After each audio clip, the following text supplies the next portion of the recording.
प्रिय विद्यार्थी नमस्कार। आज हम कक्षा 8 में भारत की खोज पाठ 4 युगों का दौर पढ़ने जा रहे हैं।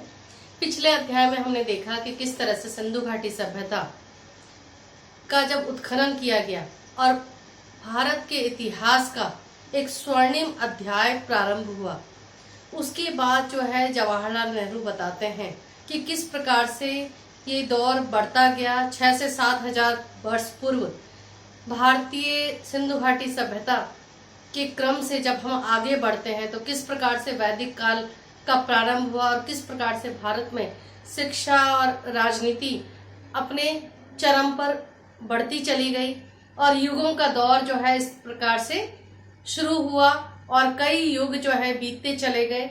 और चौथे पार्ट में जो युगों का दौर है वो गुप्त शासन से प्रारंभ होता है। गुप्त शासन जो चंद्रगुप्त मौर्य के बाद से शुरू होता है, जिसमें हूण और कुषाणों ने शासन किया।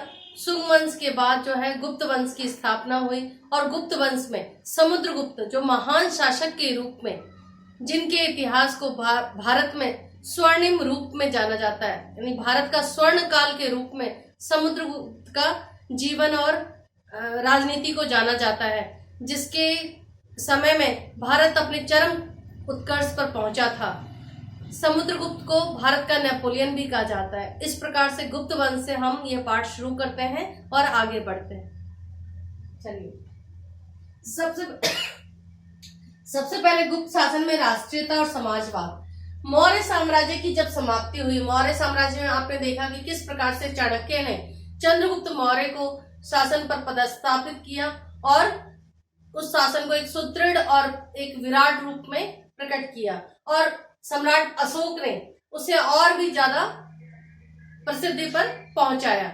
लेकिन इस शासन की समाप्ति के बाद सुंग वंश की स्थापना की गई। सुंग वंश भी जो है लगभग 150 साल तक भारत पर शासन किया और उसके बाद जो है मेनेंडर, ये यूनानी था और इसका हमला भारत पर हुआ। हमला करने के उद्देश्य से भारत आया था और उसने हमला भी किया था, लेकिन भारत में बौद्ध धर्म के प्रभाव से वो इतना प्रभावित हुआ और भारतीय संस्कृति से इतना ज्यादा प्रभावित हुआ कि यहाँ पे राजा मिलिंद बनकर उसने अपना धर्म परिवर्तित कर लिया।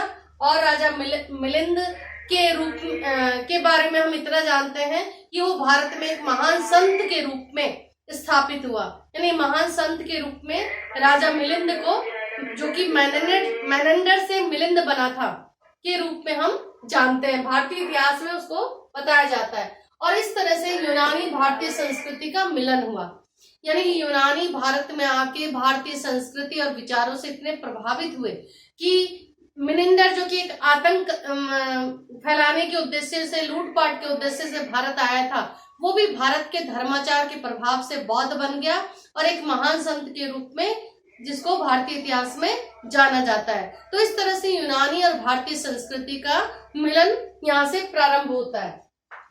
इसके बाद आता है कुषाण काल। बहुत सारी मध्य पूर्व से, पूर्वी एशिया से, पूर्व के देशों से बहुत सारे जो है जातियों के रूप में युई, चुई, ईरानी, जापानी, चाइनीज, ये सब जो है भारत आते गए। और इसमें सबसे ज्यादा यूची, जो एक कबीली बस्ती के रूप में थी, वो भी भारत आने लग गए। और उसमें कुषाणों ने, जो एक कबीलियाई बस्ती थी, उन्होंने जो है, ये यूची का एक दल था कुषाण के रूप में, जिसने शकों को, उस समय भारत में शक वंश का शासन था, शकों को पराजित किया और इन शकों में ही पराजित करने के बाद अपना शासन स्थापित किया। और इसमें एक महान राजा कनिष्क हुए थे, जिन्होंने बौद्ध संगति का भी आयोजन किया था अपने समय में। और कनिष्क के समय में ही नागार्जुन जो है बहुत महान जो है बौद्ध धर्म के प्रचारित करने वाले संत थे और उनके समय में ही जो है नागार्जुन एक महान गणितज्ञ भी थे। उन्हीं के समय में जो है बौद्ध धर्म का 2 भागों में बंटवारा हुआ, हीनयान और महायान। तो इस तरह से हमने देखा कि बौद्ध धर्म का यहाँ पर बंटवारा हुआ और कुषाणों का भारतीयकरण में गुप्त शासन की शुरुआत।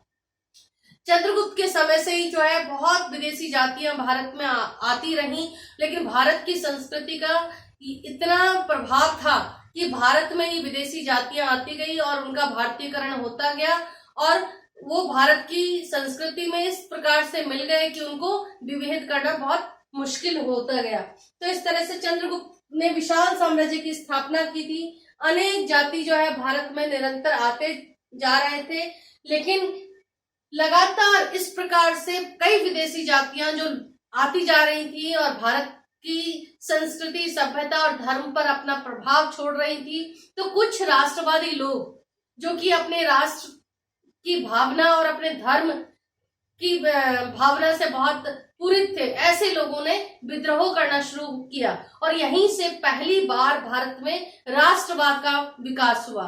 तब इन विदेशी जातियों ने इस राष्ट्रीय भावना को हिंदूवाद का नाम दिया और यहीं से ये हिंदूवाद पहली बार जो है भारतीय संस्कृति और सभ्यता में जो है अपने नाम को पाकर और आगे बढ़ती गई। और इस तरह से जो है इस राष्ट्रीय भावना का जब विकास हुआ, उसी समय समुद्रगुप्त जो है, जिसको भारत का नेपोलियन कहा जाता है, गुप्त वंश का महान शासक था, जिसके समय में बौद्ध और हिंदू धर्म दोनों की ही बहुत प्रगति हुई। यहाँ पर उसके बाद जो है हूणों का आक्रमण हुआ। समुद्रगुप्त के बाद गुप्त वंशज के राजाओं ने भारत पर शासन किया, लेकिन लगातार विदेशी जातियों का आक्रमण जो है कायम रहा और यहाँ पर हूण जो गोरे हूण थे, इन्होंने भी भारत में बहुत आक्रमण किए। लगभग 50 वर्ष तक यहाँ पर आक्रमण करते गए। इसी में यशोवर्मन एक राजा था जिसने भारत में अपनी साम्राज्यवादी नीति को बढ़ाते हुए और आक्रमण किया और फिर भारत पर उसने कुछ वर्षों तक शासन किया। इसी समय इतनी निरंतर आक्रमण और विदेशियों का भारत पर आगमन से भी भारत में कुछ ऐसे राजा हुए जिसमें हर्ष और भोज, ये दो प्रमुख राजा थे जिन्होंने भारतीय संस्कृति को बचाने का बहुत प्रयत्न किया और भारत में एक बड़े राज्य की स्थापना करने का प्रयास किया, यानी पूरी राजनीति को एक डोर में पिरोने का प्रयत्न किया। इसी में हर्षवर्धन, जो कि बौद्ध और हिंदू दोनों धर्म को जिसने प्रसार किया, और वो खुद भी एक नाटककार भी था और प्रसिद्ध जो है संगीतकार भी था, जिसके समय में भारत में संगीत और नाटक कला का भी काफी विकास हुआ। हर्षवर्धन के समय ही चीनी यात्री हुएनसांग भारत में आया था, जिसने हर्ष के राज्य की बहुत प्रशंसा की अपने शोध पत्रों में और भारत को एक सुदृढ़ और विविध संस्कृतियों वाला देश बताया। तो इस प्रकार से हुएनसांग का आगमन हुआ था उसी के समय और 648 ईस्वी में हर्षवर्धन की मृत्यु हो गई। इसी समय दक्षिण भारत में दस्तकारी में समुद्री व्यापार, देखो इन आक्रमणों से जो है दक्षिण भारत हमेशा अछूता रहा था। ये सारे उत्तर भारत में जो है आक्रमण होते थे, क्योंकि पूर्वी भारत से जितने भी विदेशी थे वो भारत में प्रवेश करते थे और पूर्वी भारत जो है इन आक्रांताओं और आक्रमण से जो है पूर्ण रूप से हमेशा प्रभावित रहा था। लेकिन दक्षिण भारत में विदेशियों का आगमन होता था या फिर यहाँ से विदेश जाते थे केवल समुद्री व्यापार और अपने दस्तकारी के कारण, यानी हाथ से बनने वाले सामान यानी कारीगरी और समुद्री व्यापार के लिए दक्षिण भारत जाना जाता था।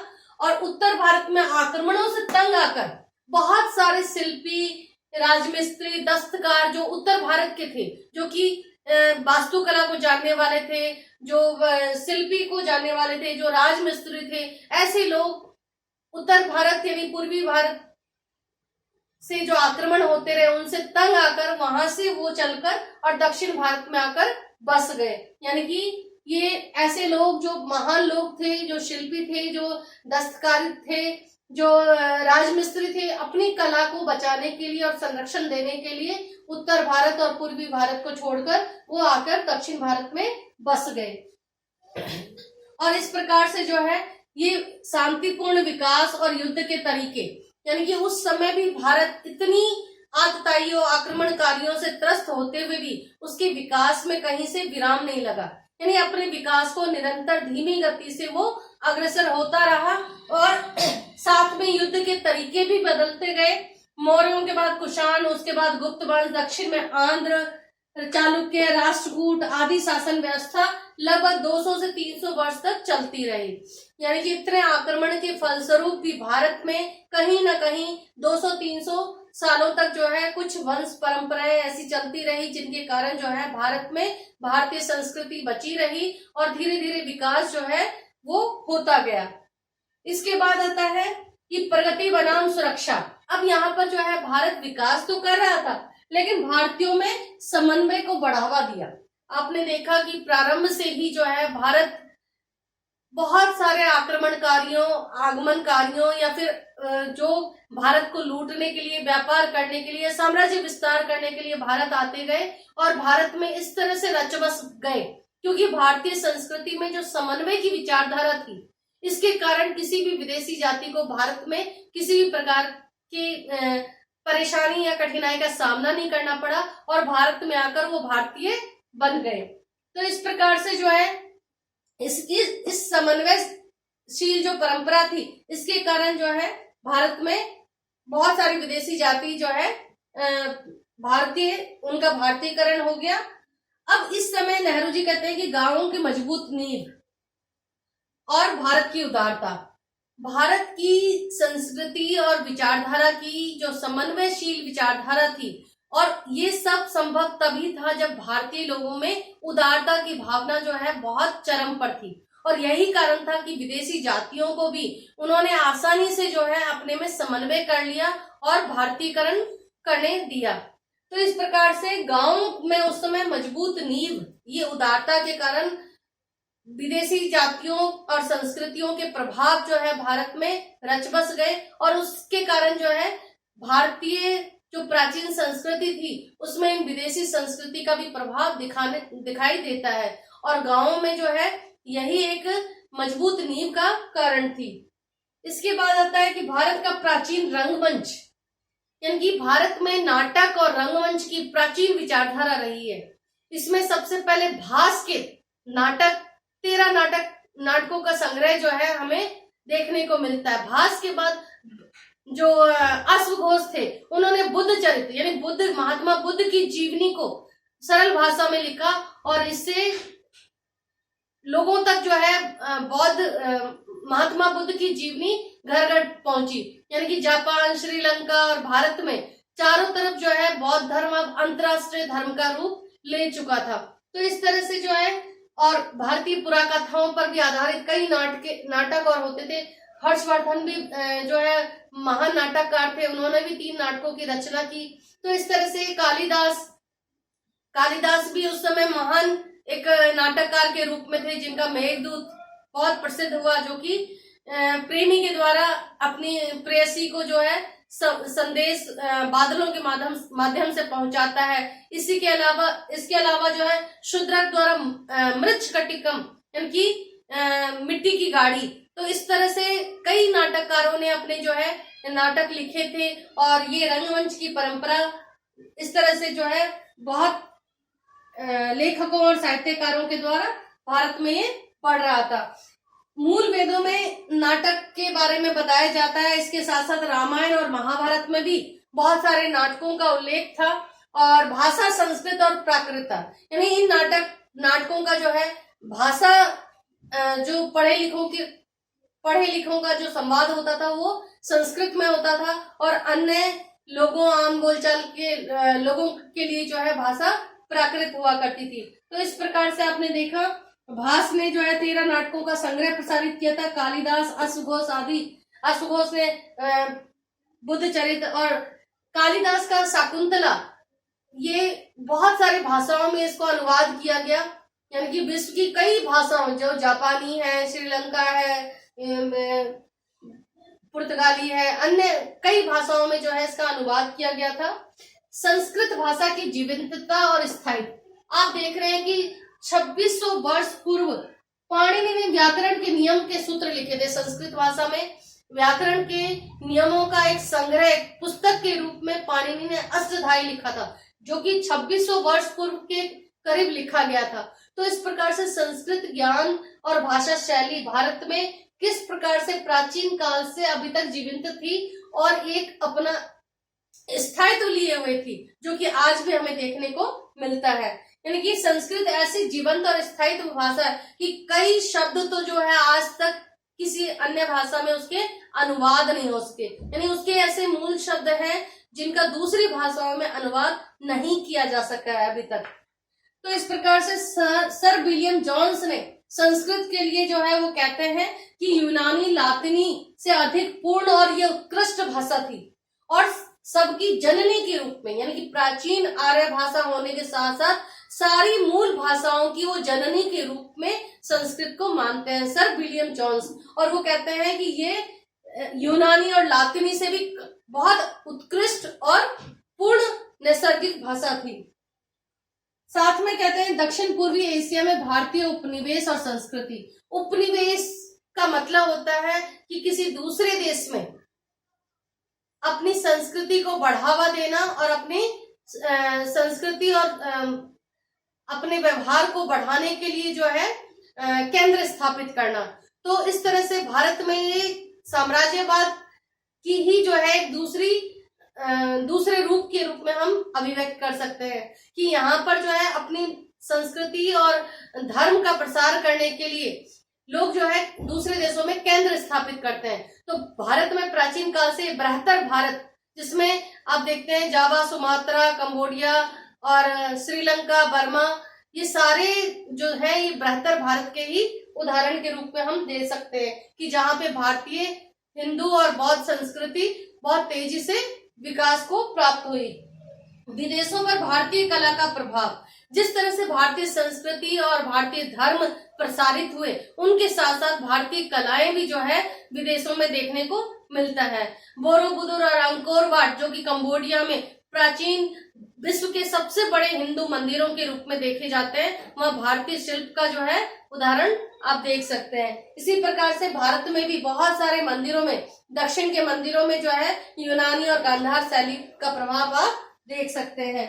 इसके साथ वो कहते हैं भारत का विदेशी व्यापार। भारत में सामुद्रिक सीमा होने के कारण समुद्र की तरफ से प्राचीन काल से ही व्यापार होते रहे, यानी ईरानी, यूनानी और मेसोपोटामिया, मिस्र आदि के देशों से प्राचीन काल से ही विदेशों से व्यापार होता था। और क्योंकि भारतीय मुद्राएं और भारतीय कला और संस्कृति की चीजें या भारतीय सामग्री जो है विदेशों में उस समय मिलती है, और उसी हिसाब से उस समय जो है जिन चीजों की उत्पत्ति या संस्कृति का प्रभाव अन्य देशों में दिखाई देता था, उसी हिसाब से उनका नामकरण भी होता था। जैसे आप जावा, जिसको यवद्वीप कहा जाता था, जहाँ जो का उत्पादन किया जाता था, इसी प्रकार से जो है भारतीय विदेशी व्यापार, यानी कि भारत से ऐसी चीजें, खाद्यान्न सामग्री, मसाले, ये सब विदेश जाया करते थे, और विदेशों से जो है कीमती धातु, पत्थर आदि जो है भारत में लाए जाते थे।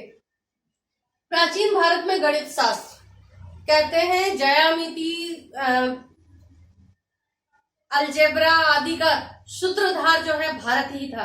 यानी कि ज्यामिति में शून्य का आविष्कार भारत में ही हुआ था। इसके आविष्कार कारक के रूप में आर्यभट्ट को माना जाता है। इसी तरह से भारत में उस समय महान गणितज्ञ थे, ब्रह्मपुत्र, नागार्जुन, भास्कर, आर्यभट्ट, ये सारे महान गणितज्ञ भारत में ही थे, और महान सूत्रों को जो है भारत से ही विश्व में फैलाया गया। इस प्रकार जो है विकास और ह्रास कि आप देख रहे हैं कि भारत निरंतर इतनी जातियों का समावेश करने के बाद भी धीमी गति से अपने विकास की ओर जो है बढ़ता चला जा रहा था, और विकास बढ़ने के पीछे बहुत सारे कारण बताए गए हैं। निष्कर्ष रूप में हम कह सकते हैं कि भाई ईस्वी सन से पहले 1000 वर्ष में अपार उन्नति की थी भारत ने, और ईरान, चीन, यूनान, मध्य एशिया व पूर्वी समुद्री इलाकों तक भारत का प्रभुत्व फैला हुआ था। भारतीय उपनिवेशों की स्थापना भी दूर दूर तक हुई थी, और इसलिए बृहत्तर भारत के रूप में आप चाहे सम्राट अशोक के बारे में के समय में देखें या राजा हर्षवर्धन के समय, भारत एक बृहत्तर भारत के रूप में स्थापित था। और इस तरह से शिक्षा, नालंदा, विक्रमशिला, तक्षशिला आदि विश्वविद्यालयों में पूरे विश्व से जो है शिक्षार्थी पढ़ने के लिए, विद्या अध्ययन करने के लिए आते थे, शोध करने के लिए आते थे। भारतीय संस्कृति और शिक्षा को जो है अध्ययन करके वो शोध पत्रों के रूप में उनके जो है विचार अभी भी हम देख सकते हैं। इस प्रकार इसके साथ साथ शिक्षा के साथ साथ व्यापार भी जो है, भारतीय व्यापार पूरे विश्व में फैला हुआ था। दस्तकारी, भारतीय हाथों से बनने वाली कलाकृतियां जो है विदेशों में देखने को मिलती है। साथ में वास्तुकार, भारत में बहुत प्राचीन समय से ही जो है वास्तुकार बहुत प्रसिद्ध थे और इनकी वास्तुकारिता का उदाहरण हम अंकोर वाट, बोरोबुदुर और अन्य पुरातन संस्कृतियों के केंद्र के रूप में हम देख सकते हैं। इसके अलावा आप देखते हैं कि इस तरह से प्रगति होती गई, विकास होता गया, लेकिन फिर भी निरंतर विदेशी जातियों का आगमन भारत में हुआ। उनके लगातार आक्रमण और उन संस्कृतियों का भारत में समन्वय के कारण धीरे धीरे भारतीय राजनीति बिखरती गई। भारत में जो है ये समन्वय की विचारधारा के कारण भारतीय राष्ट्रवाद का ह्रास होता चला गया और ये एक पतन का बहुत प्रमुख कारण था, क्योंकि भारतीयों ने जो है अपने में समन्वय की जो विचारधारा थी वो मूल केंद्र में थी और उसी विचारधारा के कारण विदेशियों को वो आत्मसात करते चले गए। लेकिन जब लगातार निरंतर आक्रमण होते गए, निरंतर विदेशी जातियां भारत में आती गई, तो धीरे धीरे भारत में जो पुरातन हिंदूवाद और पुरातन ब्राह्मणवाद के जो लोग थे उनके मन में जो है विद्रोह की भावना पैदा हुई और उन्होंने यहाँ से जो है विद्रोह करना प्रारंभ किया। और इस तरह से जब ये विद्रोह शुरू हुआ तो भारतीय राजनीति जब तक बिखर चुकी थी और भारत में जो है ये विकास का जो निरंतर चलने वाला जो बिंदु था वो भी धीरे धीरे पतन होने लग गया। और जैसे ही तुर्क और अफगानी भारत में आना शुरू हुए तब तक भारत पतन की ओर जा चुका था। तो इस तरह से निरंतर युगों का दौर किस प्रकार से आता गया और बदलता गया, ये हमने इस पाठ में पढ़ा है। धन्यवाद।